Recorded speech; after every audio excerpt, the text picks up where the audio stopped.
Hi everyone, welcome to Sumer academy. दोस्तों, हम लोग बायोलॉजी का प्रैक्टिस सेट देख रहे हैं।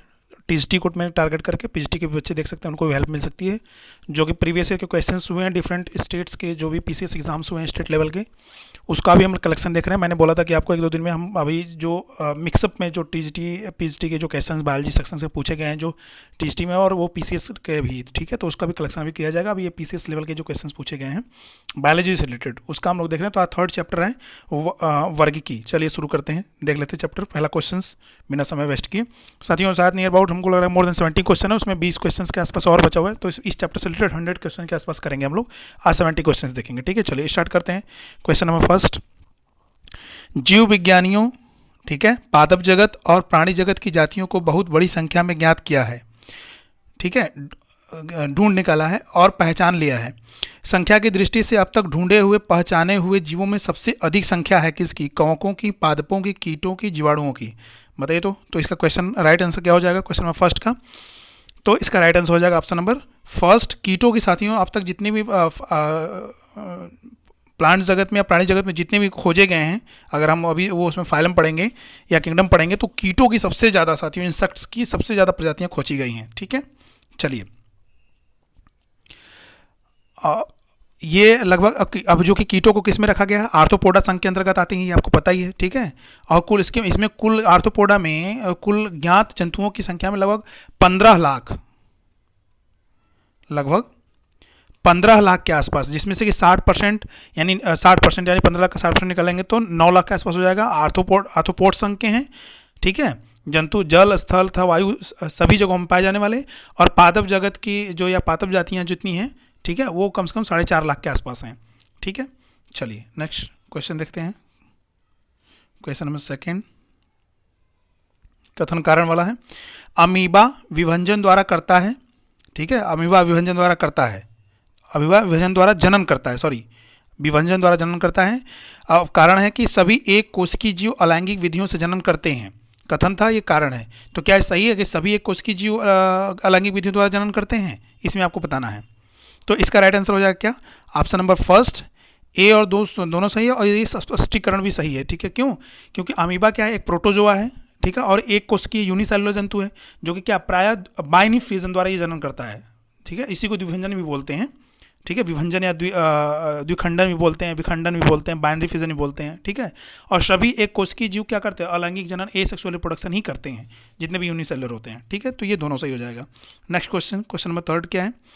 गर्म रुधिर वाले जंतु वो होते हैं जो अपने शरीर के तापक्रम को क्या करते हैं? वातावरण के तापक्रम से नीचा रखते हैं, वातावरण के तापक्रम से ऊंचा रखते हैं, हमेशा एक सा बनाए रखते हैं, वातावरण के तापक्रम को बराबर बनाए रखते हैं। गर्म खून वाले पूछ रहा साथियों, दो तरह के होते हैं, cold blooded animal and warm blooded animal, आपको पता है।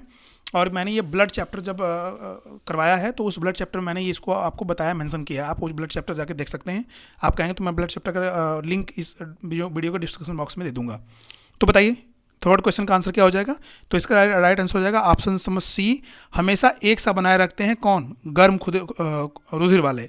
हम लोग क्या है? इंसान क्या है? वार्म ब्लडेड है, मोस्टली वर्टिब्रेट्स जिसमें आते हैं, मैमेलिया, ठीक है। तो क्यों? जैसे आप वार्म ब्लडेड जो होते हैं, तो हम लोगों की बॉडी का टेम्परेचर क्या होता है? हमेशा एक सा रहता है, ऐसा नहीं कि ये चेंज होता रहता है, ठीक है, जिसको कि समतापी भी बोलते हैं, ठीक है, होम्योथर्मल, ठीक है। तो अब हम अपना, जैसे ठंडी बढ़ती है तो हम गर्म कपड़े क्यों पहनते हैं? ताकि हमारी बॉडी का टेम्परेचर मेंटेन रहे। तो हम बॉडी का टेम्परेचर अगर ऊपर नीचे होता तो हम गर्म कपड़े नहीं पहनते, ठंडा हो जाता ब्लड, कोई दिक्कत नहीं है, ठीक है। लेकिन कोल्ड ब्लडेड में जो है, जैसे सर्प वगैरह, रेप्टिलियंस वगैरह हैं, ये सब क्या है? कोल्ड ब्लडेड है, ठीक है। तो चलिए, असमता में जैसे उभयचर भी आते हैं, सरीसृप आते हैं, मत्स्य वगैरह आती हैं, मछलियाँ जो होती हैं ना, जिनके शरीर का ताप जो है वातावरण के अनुसार घटता बढ़ता रहता है, सॉरी। चलिए अब नेक्स्ट क्वेश्चन देखते हैं। और आपका बर्ड भी साथियों, ह्यूमन बींग्स, बर्ड, ये सब क्या है? वार्म ब्लडेड हैं, ठीक है, स्तनधारी जितने बोलते हैं। चलिए नेक्स्ट क्वेश्चन नंबर 4 देखते हैं। निम्नलिखित में से कौन सा कथन सही नहीं है? सही नहीं आपको छांटना है। सभी काइनोडर्म्स सजीव प्रजक होते हैं, गोल कृमि में कोई परिसंचरण तंत्र नहीं होता, अस्थिल मछलियों में वाताशय आमतौर से विद्यमान होता है, उपास्थि मछलियों में निषेचन आंतरिक होता है। क्वेश्चन नंबर 4 का आंसर बताना है। क्वेश्चन नंबर 4 का आंसर क्या हो जाएगा? तो क्वेश्चन नंबर 4 का आंसर ऑप्शन नंबर 1, सभी काइनोडर्म सजीव प्रजक होते हैं, ठीक है। अब इकोनोडर्म क्या होते हैं? समुद्र में पाए जाने वाले क्या है? पंचतई और अरी, यानी कि पेंटामेरस एंड रेडियल सिमेट्री जिसको होती है वाले क्या है? ड्यूट्रोस्टोमी और यूमेटाजोआ के होते हैं ये, जिनकी डिंभक प्रवस्था में ही शरीर की क्या होती है? सममिति द्विपार्श्व यानी बायलैटरल होती है। तथा सभी इकोनोडर्म्स जो होते हैं वो सजीव प्रजक मतलब समझते हैं? सजीव प्रजक, ये जो दिया वर्ड सजीव प्रजक, इसका मतलब समझते हैं क्या होता है? इसका मतलब वीवी पैरस। दो तरह के होते हैं, ओवी पैरस एंड वीवी पैरस। ओवी पैरस वो होते हैं जो अंडे देते हैं, वीवी पैरस वो होते हैं जो बच्चे देते हैं। ठीक है, बात समझ आ गई? तो सजीव प्रजक उसको बोलते हैं जो वीवी पैरस होते हैं। Next question, question number 5। साथियों 70 क्वेश्चन करना है, इसलिए थोड़ा सा हम लोग जल्दी भी स्पीडी वे में करेंगे। नेक्स्ट क्वेश्चन क्या है? 5, निम्नलिखित में से कौन मछली नहीं है? इसमें से आपको बताना है कि इसमें से मछली कौन नहीं है, जितने ऑप्शन दिए हुए हैं। क्या? स्टार फिश, सा fish, pipe fish, guitar fish. बताइए तो 5 का आंसर। इसमें मछली नहीं है। अब लास्ट में सबके फिश लगा, इसलिए आपसे पूछा गया कि कौन सा सही, इसमें मछली नहीं है। तो स्टार फिश क्या है? मछली नहीं है, बल्कि क्या है? स्टार फिश जो है कुछ समुद्री जंतुओं के नाम जैसे मछलियों के नाम से मिलते जुलते हैं ना, तो ये मछलियाँ होती नहीं है। जैसे जेली फिश भी हो गया, स्टार फिश हो गया, सिल्वर फिश हो गया, कैटल फिश हो गया, ठीक है, हेग फिश हो गया, रेजर फिश हो गया, क्राई फिश हो गया, ये सब क्या है? मछलियाँ नहीं हैं, लेकिन लगता है कि मछलियाँ हैं। ये दूसरे तरह के एनिमल हैं। चलिए, पाए जाते हैं एनिमल उसी में, समुद्र में। निम्न में से कौन एक वास्तविक यानी मीन, वास्तविक मीन यानी मछली है? रजत मीन, क्रेफिश, जेलीफिश, कैटफिश। वास्तविक मीन इसमें से है कौन? तो बताइए। तो राइट आंसर हो जाएगा आपको क्वेश्चन नंबर 6 का कैटफिश। ठीक है, रजत मीन को हम सिल्वर फिश भी बोलते हैं, छोटा सा, आप जानते हैं ये सिल्वर फिश, इसको हमारे घरों में बुक्स में किताबों में जो है काफ़ी कुछ दिनों तक रख दीजिए तो उसमें आ जाते हैं। बहुत छोटे से कीड़ा टाइप से होता है, वो देखने में कोई लगेगा कि नॉन लिविंग टाइप से चलता फिरता नहीं है, कुछ देर शांत होकर देखेंगे तो थोड़ा थोड़ा चलता है, उसको स्टार फिश बोलते हैं, सॉरी सिल्वर फिश बोलते हैं। अब ये क्या है? पंखहीन कीट है ये ना। क्रेफिश क्या है? एक कड़े खोल वाला जानवर है ये। जेलीफिश क्या है? कशेरुकी जंतु नहीं है, तथा क्या है ये, मतलब इसमें वर्टिब्रेट्स में नहीं आता, और ये मछली की श्रेणी में नहीं आता है। जबकि कैटफिश क्या है? वास्तविक मीन है। ठीक है, नेक्स्ट क्वेश्चन देखते हैं, क्वेश्चन नंबर 7। निम्न में से कौन सी वास्तविक रूप से मछली है? Star fish, jellyfish, dog fish, समुद्री घोड़ा। बताइए क्वेश्चन नंबर 7, वास्तविक रूप से मछली है कौन सी?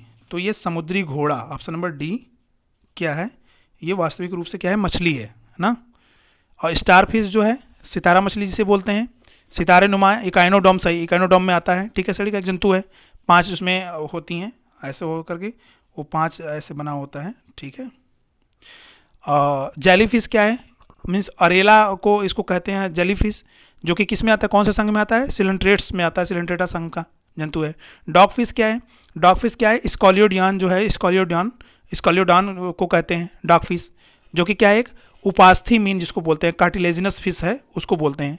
और समुद्री घोड़ा जिसको सी हॉर्स या अश्वमीन भी बोलते हैं, कभी कभी हिप्पोकैम्पस भी जिसको बोलते हैं आप को कहते हैं, जो कि क्या है? एक अस्थिल वास्तविक मीन बॉनी फिश है। ठीक है, अस्थिल कहने का मतलब कि जिसमें बोन पाई जाती है, अस्थि मतलब हड्डी हड्डी। ठीक है, चलिए नेक्स्ट क्वेश्चन, क्वेश्चन नंबर 8 क्या है? निम्नलिखित में से कौन सी एक मछली है? समुद्री कुकुम्बरा, खीरा जिसे बोलते हैं, समुद्री गाय, समुद्री घोड़ा, समुद्री बाघ। क्वेश्चन नंबर 8 का आंसर बताइए। तो क्वेश्चन नंबर 8 का राइट आंसर क्या हो जाएगा? तो समुद्री घोड़ा, अभी बात होगी कि एक मछली है। ठीक है, हिप्पोकैम्पस जिसे बोलते हैं। नेक्स्ट क्वेश्चन, क्वेश्चन नंबर 9 क्या है? सबसे बड़ा स्तनपायी कौन सा है? वेल मछली, अफ्रीकी हाथी। 2 ऑप्शन कट गए साथियों। चलिए मैं लिख देता हूँ सी, दरियाई घोड़ा, दरियाई घोड़ा। ऑप्शन नंबर डी कर देते हैं, ध्रुवी भालू मान लीजिए, ध्रुवी भालू, मैं लिख दे रहा हूँ भालू, सॉरी भालू रहेगा यहाँ पर, ध्रुवी भालू। बताइए ऑप्शन नंबर सी डी कौन सा होगा? तो 9 का ऑप्शन नंबर क्या हो जाएगा? ऑप्शन नंबर ए ही हो जाएगा। वेल मछली क्या है? स्तनपायी है, आप जान ही रहे हैं। बिना टाइम वेस्ट किए चलते हैं आगे। और इसका वजन जानते हैं क्या? ये लगभग वजन क्या, मतलब यह इतना 180 मीट्रिक टन से भी अधिक के हो सकते हैं ये। और लंबाई जानते हैं कितनी होती है इनकी? 33 मीटर तक भी से भी अधिक हो सकती है। किसकी? वेल की। वेल निम्न वर्गों में से किस वर्ग का प्राणी है? मत्स्य, स्तनपायी, सरीसृप, उभयचर। तो ऊपर अभी बात हुई थी स्तनपायी वर्ड करके, तो इसका राइट आंसर क्या हो जाएगा? ऑप्शन नंबर बी, स्तनपायी है ना। चलिए नेक्स्ट क्वेश्चन, निम्न में से कौन सा स्तनपायी है? Shark, squid, octopus, well. बिना टाइम वेस्ट किए ऑप्शन नंबर डी, वेल। ठीक है, नेक्स्ट क्वेश्चन, निम्नलिखित में से कौन अंडे देता है और सीधे बच्चे नहीं देता? एकिडना, कंगारू, सही, शाही और वेल। बढ़िया क्वेश्चन है साथियों, बताइए तो। ये सही का मतलब शाही है, एक एनिमल होता है आप जानते हैं, शाही। ठीक है, तो कौन इसमें से अंडे देता है, बच्चे नहीं देता? तो इसका ऑप्शन हो जाएगा क्या? एकिडना जो है अंडे देता है, बच्चे नहीं देता। और क्या है? एकिडना एवं प्लेटिपस एकमात्र ऐसे अंडे देने वाले स्तनपायी हैं साथियों। ये देखिए बढ़िया क्वेश्चन है।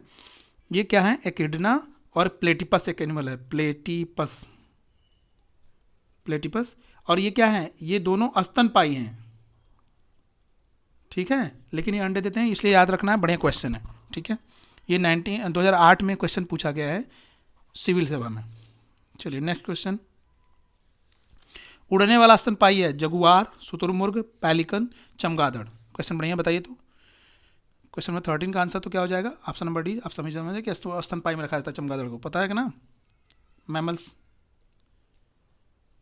ठीक है, नेक्स्ट क्वेश्चन। अच्छा, अब और इसको किस में रखा जाता है चमगादड़ को? पक्षी वर्ग में आता है। ठीक है, सॉरी, पक्षी वर्ग में नहीं आता, ये स्तनपायी में आता है। ठीक है, और ये क्या है? पूर्ण रूप से निशाचर प्राणी, आप जानते ही, एकमात्र ऐसा स्तनधारी है जो उड़ सकता है। आपको ये भी ध्यान रखना है कि एकमात्र ऐसा स्तनधारी है। और इसकी जो अग्रबाहु होती है, जो आगे के जो पंख होते हैं, वो किसमें? पंख में परिवर्तित हो जाते हैं, जो आगे की भुजाएं होते हैं, अग्रबाहु जो है। ठीक है, जो देखने में झिल्ली के समान लगते हैं, उसमें जैसे झिल्ली बनी होती है ना, अगर खोलेंगे उसको तो। और त्वचा की झिल्ली क्या होती है? गर्दन से लग करके हाथों की अंगुलियों तक, शरीर के साइड वाले भाग से भी होते हुए पूंछ तक चली जाती है। ठीक है, और पंख का निर्माण करती है, जिससे ये उड़ते हैं। नेक्स्ट क्वेश्चन, निम्नलिखित में से उड़ने वाले जीवों में से कौन सा पक्षी वर्ग में नहीं आता है? चमगादड़, कौवा, चील, तोता। तो अभी ऊपर बात हो चुकी है, तो ऑप्शन नंबर ए हो जाएगा 14 का आंसर। ठीक है, पक्षी वर्ग में नहीं आता, स्तन वर्ग में आता है, स्तनी वर्ग में। नेक्स्ट क्वेश्चन है, निम्नलिखित जंतुओं पर विचार कीजिए। समुद्री गाय, समुद्री घोड़ा, समुद्री सिंह, उपयुक्त में से कौन से स्तनधारी है? अच्छा, स्तनधारी पूछ रहा है, कौन सा स्तनधारी है, बताइए तो। ऑप्शन नंबर, इसका राइट आंसर क्या हो जाएगा? तो ऑप्शन नंबर हो जाएगा ऑप्शन नंबर बी, केवल 1 और 3। ये भी समुद्री गाय भी है और समुद्री सिंह भी। ठीक है, स्तनधारी हैं, समुद्री घोड़ा नहीं है। चलिए नेक्स्ट क्वेश्चन देखते हैं। डॉल्फिन वर्गीकृत किए जाते हैं मत्स्य में, उभयचर में, सरीसृप में, स्तनी में। डॉल्फिन को किस में वर्गीकृत किया गया, बताइए तो। तो ऑप्शन नंबर क्या हो जाएगा? डी, स्तनी में। डॉल्फिन भी क्या है? स्तनी में। इसको अपने बच्चों को दूध पिलाती है, आपको पता होना चाहिए। ठीक है, जलीय जंतु है। ठीक है, और क्या है? मैमेलिया सिटेसिया में रखा गया इसको। ठीक है ना, और अत्यंत बुद्धिमान जंतु भी अगर पूछा जाएगा जलीय जंतु में, तो ये भी इसमें भी नाम डॉल्फिन का ही आता है। और जिसका शरीर क्या होता है? धारा रेखित होता है ना। और इनके क्या है इसमें, मतलब वही बच्चों को दूध पिलाने के लिए निपल्स उपस्थित होते हैं। और ये हम आपको ये बात जान लीजिए कि गंगा नदी में पाई जाने वाली डॉल्फिन को क्या कहते हैं? राष्ट्रीय जलीय जीव घोष भी घोषित किया गया है। ठीक है, गंगा नदी में जो डॉल्फिन पाई जाती है। नेक्स्ट क्वेश्चन, निम्नलिखित में से सील किस जाति का है? मछली का, पक्षी का, सरीसृप का, स्तनपायी का। Question number 17, seal. सील को फोका भी बोलते हैं, फोका। तो राइट आंसर क्या हो जाएगा? तो इसका राइट आंसर हो जाएगा ऑप्शन नंबर डी, स्तनपायी है। ठीक है ना, मैमेलियन जंतु है। और इसका जो गण है, ऑर्डर क्या है? कार्निवोरा गण के अंदर, गण के क्लास के अंतर्गत आता है। ठीक है, और शक्तिशाली स्तनधारी जंतु है, जो कि क्या मांसाहारी होता है। ये बात समझ में आ रही है? इसमें नुकीले कैनाइन दांत पाए जाते हैं जो तैरने के लिए, और इसमें चप्पू या फ्लिपर्स उपस्थित होते हैं तैरने के लिए। ठीक है, और जो कैनाइन होती है वो चीरने फाड़ने में काम आती है, मांस चबाने में। ठीक है, नेक्स्ट क्वेश्चन, एम्फीबिया बताता है बहुत तेजी से चलने वाले नावों को, केवल जल में ही रह सकने वाले पशुओं को, केवल स्थल पर ही रह सकने वाले पशुओं को, जल एवं स्थल दोनों पर रह सकने वाले पशुओं को। बताइए क्वेश्चन नंबर 18 का आंसर क्या हो जाएगा? तो आपको पता है क्या? ऑप्शन नंबर डी ही होगा। उसी को तो एम्फीबिया बोलते हैं, जो जल और स्थल दोनों पे रहते हैं। ठीक है, चलिए ऑप्शन नंबर डी हो गया। नेक्स्ट क्वेश्चन, निम्न में से कौन सा गुण मनुष्य को अन्य सभी वानर गुणों के से पृथक करता है? वानर गुणों से जानने की इच्छा प्रकट करना, घ्राण शक्ति का अल्प विकसित होना, विपरीत अंगूठे ठोड़ी का बाहर निकलना। बताइए तो क्वेश्चन नंबर 19 का आंसर क्या हो जाएगा? तो क्वेश्चन नंबर 19 का आंसर ऑप्शन नंबर 1, जानने की इच्छा प्रकट करना ही मनुष्य को किससे अलग करता है? सभी वानरों के गुणों से। ठीक है, अब बुद्धि में मानव सर्वोच्च जंतु है, ये आपको पता ही है, ठीक है ना। गुण चिंतन वगैरह, इच्छा प्रकट करना, तर्क संगत, अक्षर बात बात है, ये सब सारी चीज़ें कर सकता है। चलिए नेक्स्ट क्वेश्चन, क्वेश्चन नंबर 20। निम्नलिखित में से कौन सा एक कपी नहीं है? कपी नहीं है इसमें से, गिब्बन, गोरिल्ला, लंगूर, औरंगुटान। बताइए। तो ऑप्शन नंबर सी हो जाएगा, जो ये क्या है, ये कपी नहीं है, ठीक है। कपी प्राणी जगत में क्या है, होमिनोइडिया जो है, होमिनोइडिया ना, महापरिवार के सदस्य जानवर जातियों को कहा जाता है, ठीक है। और हीन कपी में किसको बोला जाता है, ये छोटे आकार के कपी होते हैं, जैसे गिब्बन हो गया। महाकपी किसे बोलते हैं, बड़े आकार के मानव नुमा कपी होते हैं, जैसे चिपैंजी हो गया, गरिल्ला हो गया, मनुष्य और ओंगुटान हो गया। लंगूर कपी वर्ग में नहीं आता, बल्कि क्या होता है, ये बानर वर्ग में शामिल किया जाता है लंगूर को, ठीक है। चलिए नेक्स्ट, नील गाय निम्नलिखित कुल में आती है, किस कुल में आती है नील गाय? गाय में, बकरी में, भेड़ में, हिरन में। तो नील गाय आती है किस में, हिरन में, ठीक है। और हिरन का साथियों तत्सम जानते हैं क्या होता है हिरन का? हिरन का तत्सम होता है हरिण। हिरण नहीं होता, हरिण होता है। क्वेश्चन पूछा गया था आरो में। चलिए नेक्स्ट क्वेश्चन, ऑक्टोपस है। ऑक्टोपस क्या है? एक संधिपाद है, शूलचर्मी है, एक हिमोकार्डा है, एक मृदु कवची मोलस्क है। बताइए तो क्वेश्चन नंबर 22। तो 22 का आंसर क्या हो जाएगा? ऑप्शन नंबर डी, एक मृदु कवची मोलस्क है ना। कौन? ऑक्टोपस। मोलस्क समझ रहे हैं, जिसे क्या कहते हैं, डेविल फिश के नाम से भी जानते हैं। और एक क्या है, एसिफेलोपोड्स मोलस्क है, जिसमें 8 मुखीय भुजाएं पाई जाती हैं, 8 होते हैं। और जिसके सिर में क्या होता है, मुख तथा 2 बड़े नेत्र पाए जाते हैं। इसके अलावा इसकी भुजाओं पर 2 पंक्तियों में चूसक भी पाए जाते हैं ऑक्टोपस पे, ठीक है। आप देखे होंगे फिगर में। क्वेश्चन नंबर 23, नेक्स्ट क्वेश्चन, सबसे बड़ा अकशेरुकी non vertebrates, octopus, squid, coral, jellyfish. 23 का आंसर, तो राइट आंसर क्या हो जाएगा? स्क्विड, ठीक है। सबसे बड़ा अकशेरुकी है, कोलोसल स्क्विड इसको बोलते हैं। और यह क्या है, अधिकतम 12 से 14 मीटर तक लंबा हो सकता है, ठीक है। नेक्स्ट क्वेश्चन है, व्हाइट लेग हार्न एक किस्म है, तोता की, मोरों की, कुक्कुटों की, उल्लुकों की। 24 व्हाइट लेग हार्न, तो क्या है? ऑप्शन नंबर सी, कुक्कुटों की ये क्या है, किस्म है, ठीक है। नेक्स्ट क्वेश्चन 25, टिक और माइट वास्तव में होते हैं मकड़ीवंशी, क्रस्टेशियाई, कीट, बहुपाद। 25 का आंसर बताइए। तो 25 का आंसर ऑप्शन नंबर ए, मकड़ीवंशी होते हैं टिक और माइट, ठीक है। नेक्स्ट क्वेश्चन चलिए देखते हैं, क्वेश्चन नंबर 26, जुगनू होता है क्या, मोलस्क, कीट, कृमि, सूत्रकृमि। 26 का आंसर बताइए। जुगनू क्या है? तो जुगनू क्या है? एक कीट है। बात समझ में आ रही है? जिसे जुगनू को हम क्या, खद्योत भी बोलते हैं, खद्योत परिवार का एक कीट है, ठीक है। इसमें क्या होता है, इनके क्या होते हैं, पंख होते हैं जीव, और ये क्या, दीप्ति उत्पन्न करते हैं, मतलब रात में वो लाइट जैसा चमकते हैं। कोई देखे होंगे, कुछ लोग साथी देखे होंगे जो गाँव में रहते हैं, वो लुप लुप करके लाइट जलाते हैं और उड़ते रहते हैं ना। और क्या करते हैं, अपने संगी को आकृष्ट करने के लिए, कभी ऐसा भी क्वेश्चन पूछो कि वो क्यों जलाते हैं ऐसा लाइट, तो वो रोशनी नहीं खोजते कि वो लाइट बार के आगे उड़ के जाते हैं, रास्ता देखते हैं, बल्कि वो अपने साथियों को जो है आकृष्ट करने के लिए, अपनी ओर आकर्षित करने के लिए करते हैं, ठीक है। और दूसरे जानवरों का शिकार करने के लिए भी इसका प्रयोग करते हैं। मैंने वैज्ञानिकों ने इनका क्या कहते हैं, यह सिद्ध किया जा कि जुगनू की चमक जो होती है क्या होता है, वो ल्यूसीफेरस नामक एंजाइम के कारण होती है। ल्यूसीफेरस, ये भी याद रख लीजिए, बढ़िया है, पूछ सकता है। ल्यूसीफेरस, टीजीटी में ल्यूसीफेरस, ठीक है, ल्यूसीफेरस। चलिए नेक्स्ट क्वेश्चन 27, निम्नांकित में से कौन सा कीट नहीं है, खटमल, मकड़ी, घरेलू मक्खी, मच्छर। बढ़िया क्वेश्चन है, बताइए तो इसमें से कीट कौन नहीं है। क्वेश्चन अच्छा है। तो इसका राइट आंसर क्या हो जाएगा? ऑप्शन नंबर बी, ये मकड़ी जो है वो कीट नहीं है, बल्कि क्या है, स्पाइडर जिसे बोलते हैं। ये क्या है, अराकिडना क्लास का जो है, अराकिडना क्लास का, तथा क्रम इसको एरानी में क्रम में रखा जाता है, एक जंतु है, ठीक है, जो उदर के पश्च भाग में स्थित ग्रंथियों यानी ग्लैंड्स के स्राव से जाल बनाता है ना, जो जाल बनाते हैं उदर के पश्च भाग में। और सभी मकड़ियाँ क्या होती हैं, परभक्षी ना, प्रीडेटर्स होती हैं। बात समझ आ रही है? चलिए नेक्स्ट क्वेश्चन, अन्य सभी कीट में आते हैं। 28, मकड़ी कीट से भिन्न होती है क्योंकि मकड़ी में पाई जाती है क्या, 6 टांगे, 8 टांगे, 10 टांगे, 12 टांगे। ये भी क्वेश्चन है, बढ़िया, ये भी पहचान अच्छा है। 28 का आंसर बताइए तो 8 टांगे हो इसमें पाई जाती है मकड़ी में। बात समझ में आ रही है? जबकि इंसेक्ट में कितनी पाई जाती हैं, 6 टांगे पाई जाती हैं। इंसेक्ट में 6 टांगे, लेकिन मकड़ी में 8 टांगे पाए जाते हैं, इसलिए ये अलग हो जाता है, बात ये भी ध्यान रखिएगा। ठीक है, चलिए नेक्स्ट क्वेश्चन। निम्नलिखित में से कौन कीट नहीं है? तितली, तिलचट्टा, मच्छर, मकड़ी। तो ऊपर बात हो चुकी है अभी, तो इसका राइट आंसर क्या हो जाएगा? मकड़ी। Next question. निम्नलिखित में से किस ग्रुप के जंतु प्रायः रात्रि नॉक्चर्नल होते हैं? घरेलू मक्खी, घरेलू मक्खी, खटमल, तोता, मच्छर, चमगादड़, उल्लू, मच्छर, गौरैया, हिरन, उल्लू, चमगादड़, कुत्ता। बताइए तो क्वेश्चन नंबर 30 का आंसर बताइए। इसमें बताना आपको कि ग्रुप का जंतु प्रायः रात्रिचर क्या होते हैं, बताना है, रात्रिचर नॉक्चर्नल हैं। तो क्वेश्चन नंबर 30 का आंसर हो जाएगा क्या? ऑप्शन नंबर बी, मच्छर, चमगादड़ और उल्लू। ये क्या है? नॉक्चर्नल ही रात में चलने वाले हैं।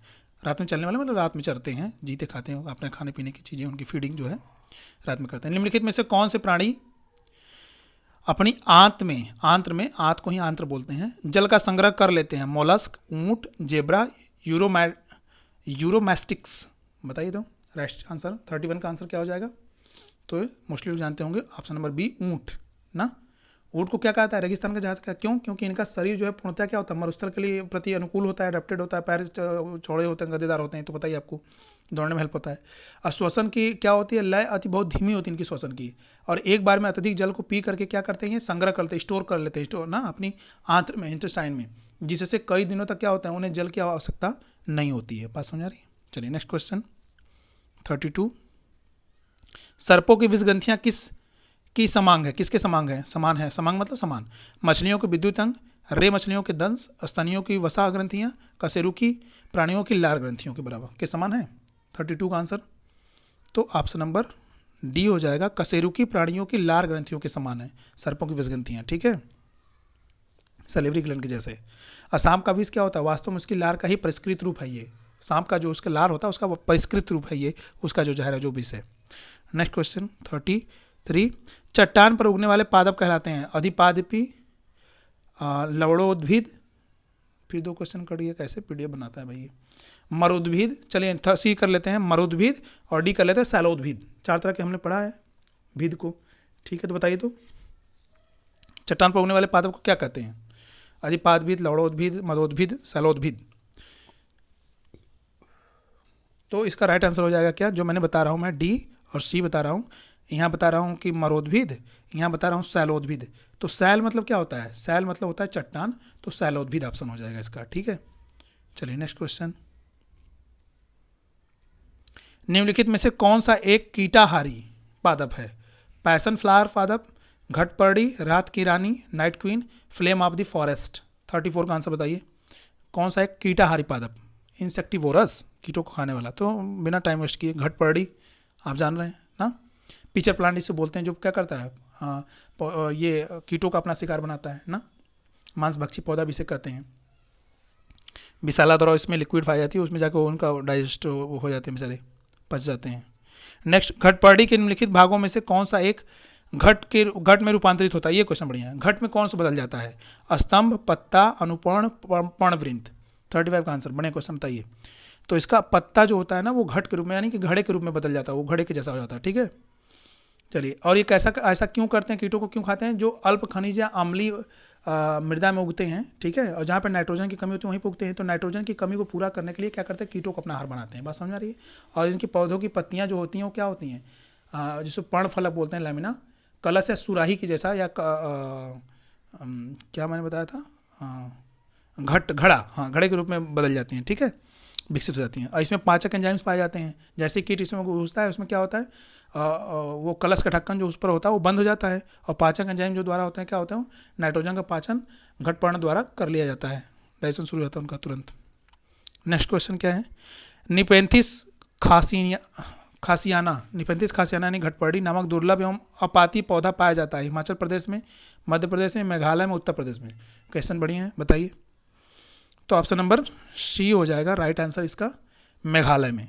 ठीक है, पहाड़ी क्षेत्रों में क्या है? गारो खासी जयंतियाँ जो होती हैं क्षेत्रों में पाया जाता है, तो ये मेघालय में पाई जाती हैं। Next question, question number 37। पौधे के कौन से भाग से हल्दी प्राप्त होती है? जड़ से, फल से, पुष्प से, तना से। बड़े क्वेश्चन है। 37 का आंसर बताइए। किस भाग से हल्दी प्राप्त होती है पौधे के? तो ऑप्शन नंबर डी होगा, तना से, जड़ से नहीं। ठीक है, इसे पौधे का जो खाने लायक हिस्सा होता है प्रकंद जिसे बोलते हैं राइजोम है, जो कि एक क्या है अंतःभौमिक जो भूमि के अंदर वाला रूपांतरित तने का एक प्रकार होता है। हल्दी का पौधा क्या है, एक प्रकंदी है यानी राइजोमेटस और बहुवर्षीय शाखी पौधा है, जिनका वानस्पतिक नाम जानते हैं क्या होता है, कुरकुमा लांगा।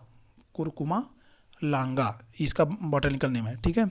और इसकी कुल जो होती है क्या जिंजरबेसी फैमिली की के अंतर्गत ही आता है पौधा है, ठीक है। और इसकी उत्पत्ति स्थल जो इसका क्या है उष्णकटिबंधीय दक्षिण एशिया जो जगह होते हैं वहाँ पे ये होता है। चलिए नेक्स्ट, हल्दी के पौधे का खाने लायक हिस्सा कौन सा है, जड़, प्रकंद, फल, कंद, बताइए। तो ऊपर अभी बात हो चुकी है 38 का आंसर क्या, तो इसका राइट आंसर हो जाएगा क्या प्रकंद। मैंने बता रहा हूँ प्रकंद यानी क्या राइजोमेटस, राइजोम जो होता है, ठीक है। नेक्स्ट क्वेश्चन 39 का, फलों का वह प्रकार जिसमें लीची को रखा जा सकता है वह है क्या, ड्रूप, हिस्पेरिडियम, नट, एक बीजी बेरी, बताइए। तो 39 का आंसर बताइए, तो क्या हो जाएगा 39 का आंसर, ऑप्शन नंबर डी, ठीक है। चलिए नेक्स्ट क्वेश्चन क्या है, यदि किसी उभयलिंगी पुष्प में पुमंग और जायांग अलग अलग समय पर परिपक्व होते हैं तो इस तथ्य को कहते हैं, पुमंग और अयांग समझ रहे हैं ना, मेल पार्ट और फीमेल पार्ट को बात कर रहा है। तो भिन्न काल पक्वता, स्व अनिषेच्य उभयलिंगता यानी होर्कोगेमी, विषम युग्मन, एक संगमी, बताइए, एक संगमनी, बताइए। तो क्वेश्चन 40 का आंसर बताइए क्या हो जाएगा, तो ऑप्शन नंबर ए भिन्न काल पक्वता, यानी भिन्न मतलब अलग, काल मतलब समय, पक्वता मतलब पकना यानी अलग अलग समय में पकने वाले, मैच्योर होने वाले। निम्न अधोभूमि उत्पादित सब्जियों में से कौन सी एक रूपांतरित जड़ है, रूपांतरित जड़ कौन सी है, आलू है, शकरकंद है, बंडा है, बंडा या बांडा, जिमीकंद। क्वेश्चन 41 का आंसर बताइए, तो कौन सी एक रूपांतरित जड़ है, तो ऑप्शन नंबर बी क्या है, एक शकरकंद जो है ये रूपांतरित जड़ है। और ये कौन से कुल की फैमिली है, कावालू कावालुलेसी जो है फैमिली की, कुल की फैमिली का एक पौधा है। और अनुकूल परिस्थिति में क्या होता है, ये बहुवर्षीय सा व्यवहार करता है, कई सालों तक उन्हें लगता है, ठीक है। सपुष्पक पौधा यानी पुष्प इसमें मिलते हैं। इसमें इसकी जो रूपांतरिक जड़ की उत्पत्ति जो है तने के से होती है, जो जमीन के अंदर प्रवेश कर क्या करके प्रवेश करने के बाद फूल जाती है, ठीक है। चलिए नेक्स्ट क्वेश्चन है क्वेश्चन 42, निम्नलिखित पादपों में से किसका संग्रह अंग तना नहीं है, यानी संग्रह अंग स्टोरेज पॉट तना नहीं है, गन्ना का, अदरक का, आलू का, शकरकंद का। क्वेश्चन नंबर 42 का आंसर क्या हो जाएगा, तो शकरकंद का जो है, गन्ना, आलू एवं अदरक जो ये सब क्या है तने का रूपांतरण है, ठीक है, तना का रूपांतरित है। और इनका संग्रह अंग क्या है, तना ही है, जबकि शकरकंद का संग्रह अंग क्या होता है, जड़ होता है, यानी कुंभी रूप में, कुंभ के रूप में, और यह मूलांकुरों से विकसित होता है। बस समझ आ रही है। चलिए नेक्स्ट क्वेश्चन 43, निम्नलिखित में से कौन सा रूपांतरित स्तंभ है, गाजर, शकरकंद, नारियल, आलू, अभी बात हो चुकी है, बताइए। 43 का आंसर बता दीजिए। तो 43 का आंसर क्या हो जाएगा, डी आलू ना।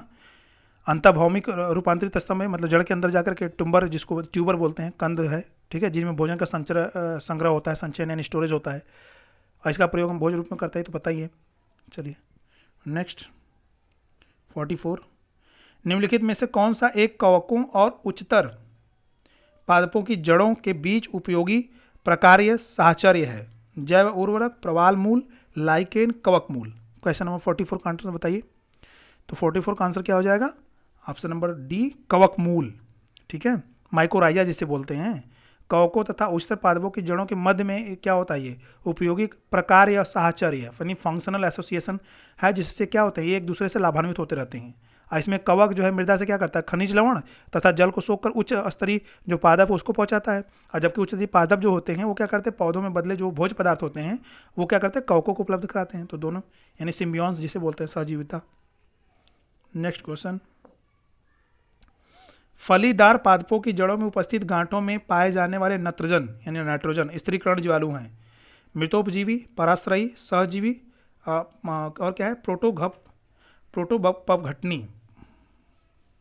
प्रोटोघटनी, बताइए। तो 45 का आंसर क्या हो जाएगा, तो ऑप्शन नंबर सी सहजीवी, ठीक है। नेक्स्ट क्वेश्चन, मटर पौधा है कैसा, शाख है, पुष्प है, झाड़ी है, इनमें से कोई नहीं। 46 का आंसर बताइए। तो मटर कैसा पौधा है, तो ये क्या है, एक शाख है, ठीक है। पी प्लांट से बोलते हैं। बाइकॉटिलिडनस है या डाइकॉटिलिडनस यानी द्विबीजपत्री पौधा है, ठीक है। सागे हर्बेसियस है, ठीक है, एक वर्षीय पौधा है। चलिए नेक्स्ट देखते हैं 47। तना काट आमतौर से किसके प्रवर्धन के लिए प्रयोग किया जाता है? केला, गन्ना, आम, कपास। 47 का आंसर बताइए। तना काट, तो ऑप्शन नंबर बी, तने को काट करके ही तो इसका बोया जाता है ना, ठीक है।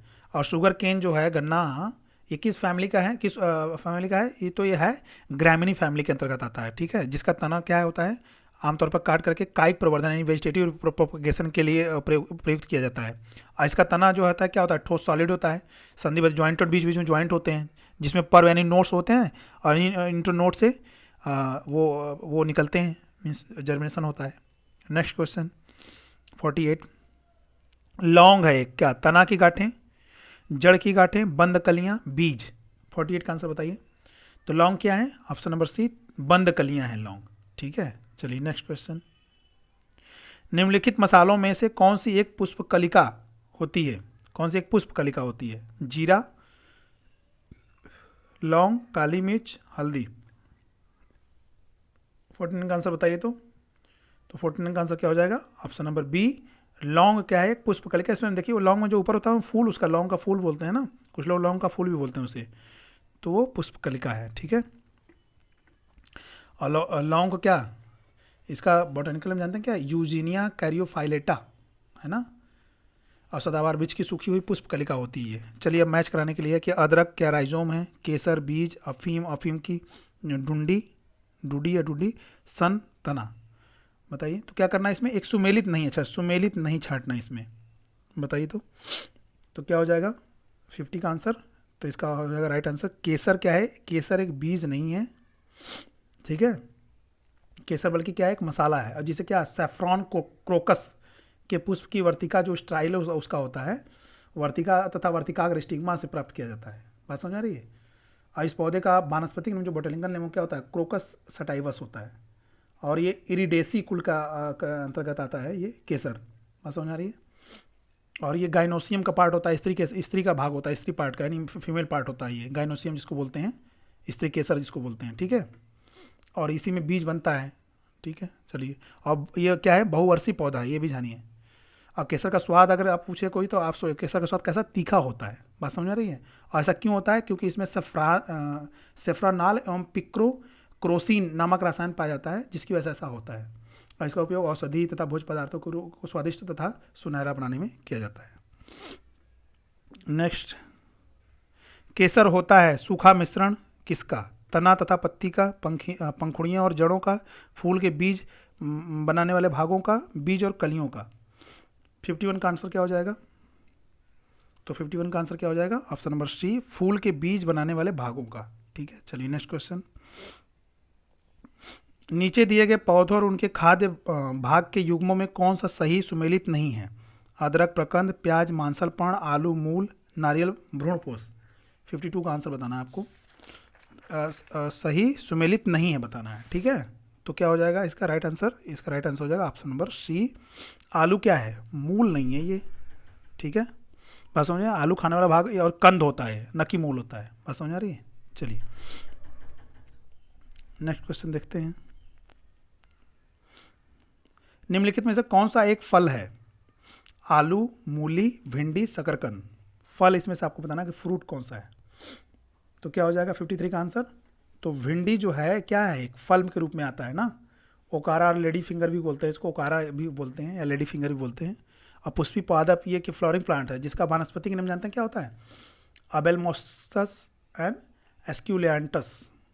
और इसका फल जो होता है वो कैप्सूल प्रकार का होता है ना, कैप्सूल में बंद होता है, जिसमें बीज की संख्या अधिक होती है। बात समझ आ रही है। जो उसको भिंडी में खाते हैं उसी को कैप्सूल बोलते हैं, और इसका फल का संपूर्ण भाग खाया जाता है ना। चलिए next question, question number 54। Cork निम्नलिखित में से किस पेड़ से प्राप्त होता है? डल्बेजिया, सेड्रस, क्वारकस, अर्जिमोन। 54 का आंसर बताइए। तो ऑप्शन नंबर सी, क्वारकस से क्या कार्क प्राप्त किया जाता है। बात समझ आ रही। चलिए, जिसको वृक्ष की छाल यानी बार्क भी बोलते हैं।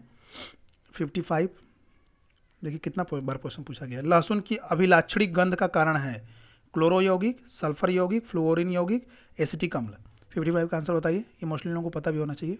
तो सल्फर यौगिक की वजह से जो लहसुन में गंध होती है उसकी वजह से होता है। चलिए नेक्स्ट क्वेश्चन, जीवन चक्र की दृष्टि से पौधा का सबसे महत्वपूर्ण अंग है क्या? पुष्प, पत्ती, तना, जड़। ये भी हर किसी को पता होना चाहिए। तो सबसे महत्वपूर्ण अंग क्या है? पुष्प है, क्योंकि यहीं से उसका मीन्स नेक्स्ट रिप्रोडक्शन होगा, अगली उसकी प्रोजनी बनेगी। लाल मिर्च तीखी होती है क्योंकि उसमें उपस्थित होता है क्या? रिसिन, कैप्सेसिन, एरिकोलिन और कैफियॉल। बताइए तो ये भी पता होगा मोस्टली लोगों को कि कैप्सेसिन की वजह से मिर्ची क्या होती है? तीखी होती है। बात समझ आ रही है? नेक्स्ट क्वेश्चन 58, रेशम का कीड़ा सिल्क वर्म अपने जीवन चक्र के किस चरण में वाणिज्यिक तंतु यानी फाइबर ऑफ कॉमर्स पैदा करता है?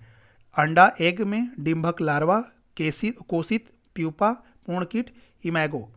बताइए तो 58 का आंसर। तो इसका राइट आंसर हो जाएगा क्या? कोसित यानी प्यूपा के जब स्टेज में आता है तब यह जो क्या फाइबर ऑफ कॉमर्स यानी वो तंतु उत्पन्न करता है। चलिए नेक्स्ट क्वेश्चन, रेशम कीट जिन पर पनपता है वे हैं क्या? रीठे की पत्तियां, बेडू की पत्तियां, आड़ की पत्तियां, सहतूत की पत्तियां। 59 का आंसर बताना है आपको। तो क्या हो जाएगा? सहतूत की पत्तियां। ठीक है, चलिए नेक्स्ट 59 के अलावा अगला क्वेश्चन देखते हैं। कुनैन जो मलेरिया के लिए एक प्रमुख औषधि है वह प्राप्त होती है। कुनैन मलेरिया में इस्तेमाल आवृतबीजी पौधे से, बैक्टीरिया से, यीस्ट से, शैवाल से। कुनैन क्वेश्चन में 60 का आंसर बताना है। तो इसका राइट आंसर क्या हो जाएगा? आवृतबीजी पौधे से। ठीक है, कुनैन। और जिसे क्या इसको सिनकोना भी नामक पौधे की छाल जो होती है, बार्क जो होता है, उससे भी प्राप्त किया जाता है। और यह पौधा क्या है? एक आवृतबीजी पौधा है। बात समझ में आ रही है? आवृत मतलब कि एंजियोस्पर्मिक प्लांट है। ठीक है, चलिए। और इसका स्वाद कैसा होता है? तीखा होता है ना। इसका उपयोग जोड़ों के दर्द में भी, जो आर्थराइटिस होती है या प्रियान होते हैं, रोगों के उपचार में भी किया जाता है। नेक्स्ट क्वेश्चन, कुनैन जो मलेरिया के इलाज में प्रयोग की जाती है सिनकोना पादप के किस भाग से पाई जाती है? पत्ती, जड़, छाल, पुष्प। तो ये हर किसी को पता है कि छाल से पाई जाती है। ठीक है, नेक्स्ट क्वेश्चन 62, मलेरिया निदान हेतु आर्थराइटिस, आर्टिथरस, आर्टिथर है ना, वही बात है आर्थराइटिस की नामक की औषधि प्राप्त होती है बीजी पादप से, कवक से, जीवाणु से, काई या मॉस से। काई जिसको हम आप बोलते हैं, अरे हम आपको कहेंगे काई जम गया है, काई लग गई है, सरक गए, फिसल गए, उसी को मॉस होता है वो। ठीक है, 62 का आंसर बताइए। तो राइट आंसर हो जाएगा क्या? बीजी पादप से। बात समझ आ रही है? मलेरिया निदान हेतु ये आर्टिथर नामक औषधि बनाई जाती है। ठीक है, चलिए। और इसमें क्या होती है? कुकीन, एट्रेविन, क्लोरोक्वीन। ठीक है ना, क्लोरोक्वीन जो अभी काफ़ी इसमें बुखार में इस्तेमाल होता है मलेरिया में, और इसमें भी तो इस्तेमाल किया गया था भाई, बहुत ज़्यादा भेजा गया था, अमेरिका को भेजा गया। ये भाई क्या, कोरोना के लिए भी क्लोरोक्वीन दवा चली थी ना, मलेरिया के निदान है तो काफ़ी ये फेमस है। मलेरिया किससे होता है? मलेरिया प्लाज्मोडियम, आपको पता ही है। ठीक है, नेक्स्ट क्वेश्चन 63 देखते हैं।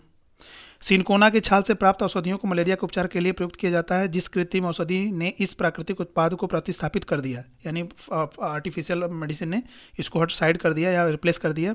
Chloromycetin, chloroquine, tetracycline, ampicillin. बताइए तो 63 का आंसर बताइए। तो इसका राइट आंसर हो जाएगा क्या? क्लोरोक्वीन। ठीक है, इसने इसको सिनकोना को साइड कर दिया। बात समझ आ रही? कुनैन, सिनकोना। नेक्स्ट उसकी जगह पे इसका इस्तेमाल करने लगे। निम्न में से किस समूह के जीवों का डूबने से हुई मृत्यु का पता लगाने में महत्व है? लाइकन का, प्रोटोजोआ का, साइनोजीवाणु का, डायटम का। कोई अगर डूब करके मर गया तो उसमें क्या हम चेक करते हैं, जिसकी या क्या प्रेजेंस हो जाती है, क्या अवेलेबिलिटी से हम पता करते हैं कि डूब के मरा आदमी? 64 का आंसर बताना है आपको। तो डायटम, कोई आदमी अगर डूब के मरा है तो उसकी बॉडी में, उसकी नाजल में, नाकों के मुंह में क्या डायटम्स भर जाते हैं। ठीक है, एक कोशिकी होते हैं, ये यूनिसेलुलर होते हैं, जीवों का समूह होता है। ठीक है, जो साल्विन 350 का क्या परीक्षण में डूबने से हुई मृत्यु का पता लगाने में हेल्प होता है। ठीक है, चलिए नेक्स्ट क्वेश्चन। सहतूत का फल है क्या? सोरोसिस, साइकोनस, समाग, नट। 65 का आंसर बताना आपको। सहतूत का फल, तो सहतूत का फल क्या है? सोरोसिस है। Option number A, sorosis. एक प्रकार का सोरोसिस जो होता है वो क्या है? बहु या मिश्रित फल है। ठीक है, अनानास तथा कटहल का फल भी क्या होता है? सोरोसिस कहलाता है। नेक्स्ट क्वेश्चन 66, निम्न रेशों में से कौन पौधे के तने का उत्पाद नहीं है? सन, पटसन, जूट, कपास। पौधे का तने का उत्पाद नहीं है। 66 का आंसर बताना है। तो 66 का आंसर क्या हो जाएगा? कपास जो होता है वो तने के पौधे का उत्पाद नहीं है, बल्कि क्या है? सन, पटसन तथा जूट, ये सब क्या है, तनों को रेटिंग से रेशा प्राप्त किया जाता है। जबकि कपास क्या होता है, फलों से में और जो है इसकी जो उसकी बीज होती है ना, कपास उसकी बीज से, बीज आवरण से लगी जो रेशे होते हैं उससे प्राप्त होता है। बात समझा नहीं। बाकी जो सन है, पटसन है, जूट है, ये सब क्या है, ये सब तने से प्राप्त किया जाता है, तो ये ध्यान रखना है आपको। ठीक है, चलिए नेक्स्ट है। लेग हीमोग्लोबिन पाई जाती है मानव रुधिर में, खरगोश रुधिर में, लेग्यू मूल ग्रंथियों में, मुर्गे के रुधिर में। 67 का आंसर बताना है। तो लेग्यू मूल ग्रंथियों में ये लेग हीमोग्लोबिन पाई जाती है। ठीक है, अब लेग हीमोग्लोबिन जो होती है क्या होती है, लेग हीमोग्लोबिन फली वाले पौधों जैसे कि अल्फा अल्फा जो होती है, सोयाबीन की जो मूल ग्रंथियाँ होती हैं उसमें पाई जाती हैं। ठीक है, नेक्स्ट क्वेश्चन 68। निम्नलिखित में कौन सा मानव निर्मित धान्य है जो कि प्रकृति में नहीं पाया जाता है? बौना गेहूं, संकर मक्का, ट्रिटिकल, सोयाबीन। 68 का आंसर बताना है। तो 68 का आंसर हो जाएगा क्या, ट्रिटिकल। ठीक है, मानव निर्मित अनाज या धान्य है, ठीक है, सीरियल से, जो कि प्रकृति में नहीं पाया जाता है। अब वैज्ञानिकों ने तो संकर को यानी हाइब्रिड का प्रयोगशाला में जो है ट्रिटिकम तथा राई स्केल्स के परस्पर संकरण करके इसको बनाया है। ठीक है, हाइब्रिड हाइब्रिड करके। नेक्स्ट क्वेश्चन है कैनोला ना मानव उपभोग के लिए उगाई गई विशिष्ट प्रकार की तिलहन सरसों, ऑयल सीड मस्टर्ड की किस्मों को निर्दिष्ट करता है। इन किस्मों की मुख्य विशेषता यह है कि इनके बीजों में तैल मात्रा अत्यधिक उच्च होती है, इनके तेल में असंतृप्त वसा अम्लों की प्रचुरता होती है, इनके तेल की सेल्फ आयु लंबी होती है। ठीक है, इनके तेल में रुइसिक अम्ल की बहुत अल्प मात्रा होती है, रुइसिक अम्ल। 69 का आंसर बताना है। तो ऑप्शन नंबर डी, इनके तेल में रुइसिक अम्ल की मात्रा बहुत अल्प मात्रा होती है। ठीक है, चलिए नेक्स्ट क्वेश्चन। सूक्ष्म जीवाणु बैक्टीरिया को देखा जा सकता है खाली आंख द्वारा, कंपाउंड खुर्दबीन द्वारा, हैंड लेंस द्वारा, इलेक्ट्रॉन खुर्दबीन द्वारा। 70 का आंसर बताना है, क्वेश्चन नंबर 70। तो सूक्ष्म जीवाणु को किससे देखा जाता है? ऑप्शन नंबर बी, कंपाउंड खुर्दबीन। ठीक है, कंपाउंड खुर्दबीन। चलिए next question. Spongy tissue, spongy उत्तक जो होती है, एक ऐसी गंभीर समस्या है जिसके कारण आम की जिस प्रजाति का निर्यात को प्रभावित हो रहा है वह है क्या? अल्फांसो, दशहरी, नीलम, लंगड़ा। 17 का आंसर इसको बता दीजिए ऐसे ही फटाक से। तो ऑप्शन नंबर ए, अल्फांसो। चलिए नेक्स्ट 72 देखते हैं। कुछ जीवाणु अपना भोजन संश्लेषित कर सकते हैं। इन जीवाणुओं में हरा पदार्थ जो हरित लवक कहलाता है वो पाया जाता है क्या? हरित लवक कहलाता है, पाया जाता है। सही है, ए और आर दोनों सही है। आर का स्पष्टीकरण कर रहा है, आर दोनों सही है। आर ए का स्पष्टीकरण नहीं करता है। ए सही है परंतु आर गलत है, ए गलत है परंतु आर सही है। बताइए क्वेश्चन नंबर 72 का आंसर क्या हो जाएगा? तो इसका आंसर हो जाएगा ऑप्शन नंबर सी, ए सही है परंतु आर गलत है। इसमें हरित लवक नहीं बल्कि भोजन संश्लेषित कर, लेकिन उसको उसमें हरित लवक उसको नहीं बोलते। ठीक है, चलिए, अभाव होता है इसमें हरित लवक का। ठीक है, क्लोरोफिल से मिलते जुलते कुछ रंगा द्रव्य होते हैं जिससे प्रकाश संश्लेषण किया करते हैं, लेकिन वो क्लोरोफिल उसको नहीं बोलते हैं, क्लोरोप्लास्ट नहीं बोलते हैं। चलिए साथियों, ये तो क्वेश्चन 72 के 72 क्वेश्चंस ना साथियों, 72 क्वेश्चंस आपको वर्गीकी से रहे। इसमें अभी 20-22 क्वेश्चन साथियों और अभी उसको नेक्स्ट लेक्चर में हम करवा देंगे आपका। ठीक है, तो आज के लिए बस इतना ही। ठीक है, ओके, थैंक यू। कंटेंट पसंद आया तो अपने फ्रेंड के साथ शेयर करिए। चैनल को भी कंटिन्यू वीडियो के लिए साथियों चैनल को सब्सक्राइब कर लीजिए। Okay, thank you.